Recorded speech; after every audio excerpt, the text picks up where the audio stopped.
Hello students, आज हम पढ़ेंगे important features of the Indian constitution.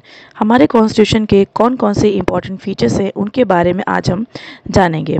हमारा जो कॉन्स्टिट्यूशन है बहुत ही यूनिक है क्योंकि उसका जो कंटेंट है वो बहुत ही डिफरेंट और बहुत ही अट्रैक्टिव है, जिसमें सबसे पहला जो हमारा फीचर है वो है लेंथीएस्ट रिटन कॉन्स्टिट्यूशन।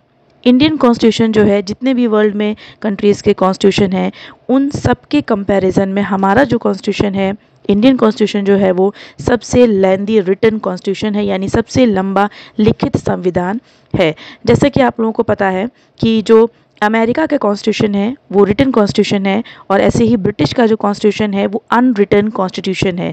तो अगर हम रिटन कॉन्स्टिट्यूशन की बात करते हैं तो जो इंडियन कॉन्स्टिट्यूशन है वो सबसे लेंदी रिटन कॉन्स्टिट्यूशन है। नेक्स्ट अगला फीचर हमारा है directive principles of state policies. ये हमारा पार्ट 4 में इसके बारे में बताए गए हैं। आर्टिकल 36 से आर्टिकल 51 तक डीपीएसपी के बारे में दिया गया है। डीपीएसपी जो है वो मेन तरीके से वेलफेयर ऑफ द स्टेट की भलाई के लिए जो है इनको बनाया गया है, और ये हमने आयरिश कॉन्स्टिट्यूशन से लिए हैं। और अगला इम्पॉर्टेंट फीचर हमारा है 3 टायर गवर्नमेंट। 3 टायर गवर्नमेंट इसलिए कहा है क्योंकि पहले ही हम पढ़ चुके हैं कि जो इंडियन सिस्टम है वो डुअल पॉलिटी सिस्टम है। डुअल पॉलिटी सिस्टम का मतलब ये है कि सेंट्रल लेवल और स्टेट लेवल की गवर्नमेंट यहाँ पर है, लेकिन यहाँ पर बाद में 73rd और 74th कॉन्स्टिट्यूशनल अमेंडमेंट 1992 में किए गए थे, जिसमें यहाँ पर ऐड किया गया था 3rd टायर ऑफ गवर्नमेंट को, जिसका मतलब है लोकल गवर्नमेंट। लोकल गवर्नमेंट में हम panchayat system, rural local government, इसको ऐड किया गया है पार्ट 9 में। और दूसरा हमारा 74th जो अमेंडमेंट में ऐड किया गया है 1992 में, वो है म्यूनिसिपैलिटीज़ अर्बन लोकल गवर्नमेंट्स। इसको पार्ट 9A में ऐड किया गया है। नेक्स्ट है फंडामेंटल ड्यूटीज़। फंडामेंटल ड्यूटीज़ जो हैं वो हमारे पार्ट 4A में दे रखे हैं, और इसके आर्टिकल जो है वो 51A है। नेक्स्ट फीचर हमारा है a secular state. Secular state का मतलब है कि इंडिया में कोई भी ऑफिशियल रिलीजन नहीं है। नेक्स्ट फीचर हमारा है universal adult franchise. Universal adult franchise का मतलब है कि यहाँ पर हर एक सिटीज़न जो 18 साल कंप्लीट कर चुका है वो बिना किसी भेदभाव के यहाँ पर वोट दे सकता है। Every citizen who is not less than 18 years of age has a right to vote without any discrimination of caste, race, religion, sex, literacy, wealth and so on. So यहाँ पर 18 साल का हर एक व्यक्ति जो है, और जो 18 से ऊपर का है, वो बिना किसी भेदभाव के यहाँ पर वोट दे सकता है। पहले इसकी जो एज थी वो 21 ईयर्स थी। 1989 तक का जो टाइम था तब तक 21 साल तक के लोग वोट दे सकते थे। उसके बाद जो है इसको अमेंडमेंट कर दिया गया, और जो अमेंडमेंट था वो 61st कॉन्स्टिट्यूशनल अमेंडमेंट था। नेक्स्ट इम्पॉर्टेंट फीचर है फंडामेंटल राइट्स। फंडामेंटल राइट्स हमारे पार्ट 3 में दिए गए हैं। आर्टिकल 12 से लेकर 35 में हमें फंडामेंटल राइट्स के बारे में बताया गया है, और फंडामेंटल राइट जो हैं वो हमने अमेरिकन कॉन्स्टिट्यूशन से लिए हैं। इसमें 6 फंडामेंटल राइट्स हैं। पहला फंडामेंटल राइट हमारा है राइट टू इक्वलिटी, जो आर्टिकल 14 से 18 तक है। सेकंड राइट टू फ्रीडम है, आर्टिकल 19 से 22 तक है। Third right against exploitation, article 23 to 24। Next right to freedom of religion, article 25 से 28 तक है। नेक्स्ट है cultural and educational rights, article 29 और 30 में बताया गया है। लास्ट हमारा है राइट टू कॉन्स्टिट्यूशनल रेमेडीज़, जो आर्टिकल 32 में दिया गया है। अगला फीचर हमारा है सिंगल सिटीजनशिप। सिटीजनशिप के बारे में आर्टिकल 5 से और आर्टिकल 11 तक बताया गया है। सिंगल सिटीजनशिप जो है इसलिए बताया गया है क्योंकि यहाँ पर जो है वो डुअल पॉलिटी सिस्टम हम कह सकते हैं, जैसे कि सेंट्रल लेवल की गवर्नमेंट अलग है और स्टेट लेवल की गवर्नमेंट अलग है। लेकिन इसका ये मतलब बिल्कुल नहीं है कि यहाँ पर जो नागरिक हैं उनको दोहरी नागरिकता मिलेगी। डुअल पॉलिटी सिस्टम है, लेकिन जो सिटीजनशिप है वो सिंगल है, सिंगल सिटीजनशिप यहाँ पर इंडिया में दी जाती है। अगला इम्पॉर्टेंट फीचर हमारा है blend of rigidity and flexibility. Indian constitution जो है वो एक तरीके से मिक्सचर है रिजिडिटी का और फ्लेक्सिबिलिटी का। यहाँ पर दोनों ही चीज़ें पॉसिबल हैं, क्योंकि रिजिडिटी का मतलब है a rigid constitution is one that require a special procedure for its amendment।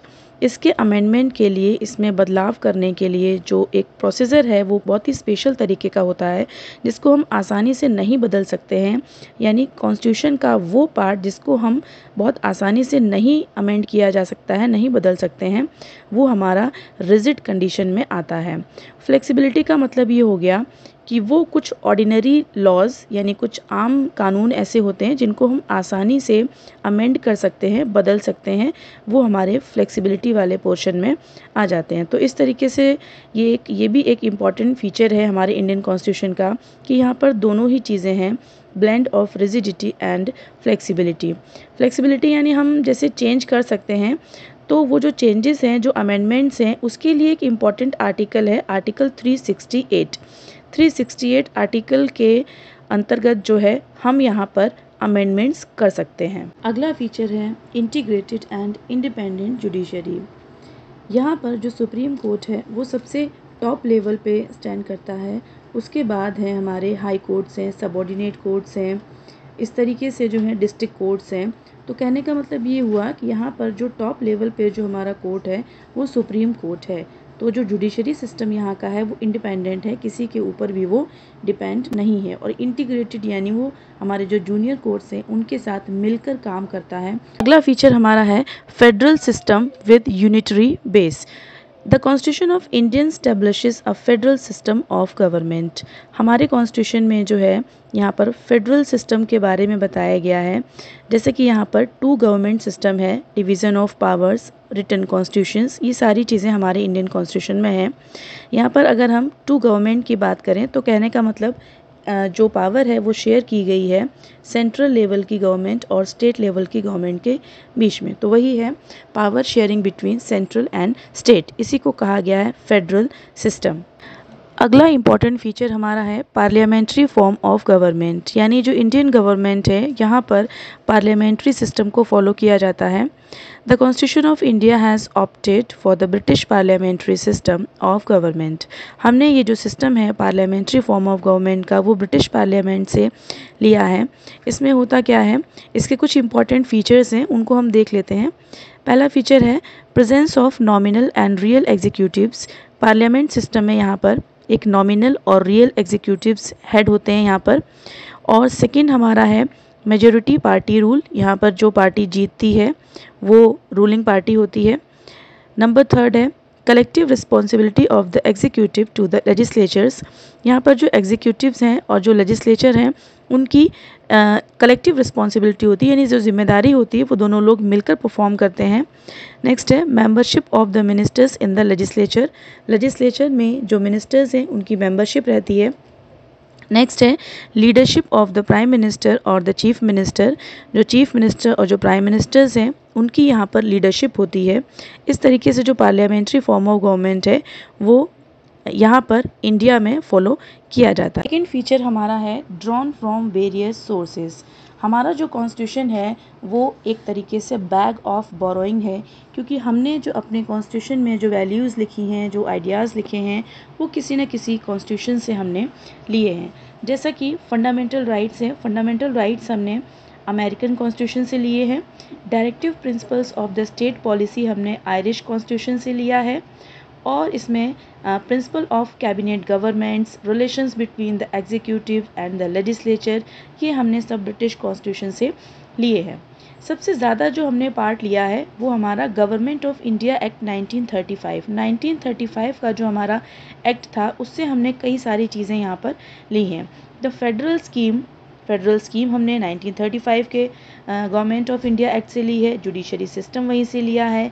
Governors, emergency powers, the public service commissions, ये इस तरीके की कई सारी चीज़ें हैं। ये सारा मटेरियल हमने गवर्नमेंट ऑफ इंडिया एक्ट 1935 से लिया है। तो ये थे हमारे कुछ important basic features of Indian constitution. I hope आपको ये सारे फीचर्स बहुत अच्छे से क्लियर हो गए होंगे।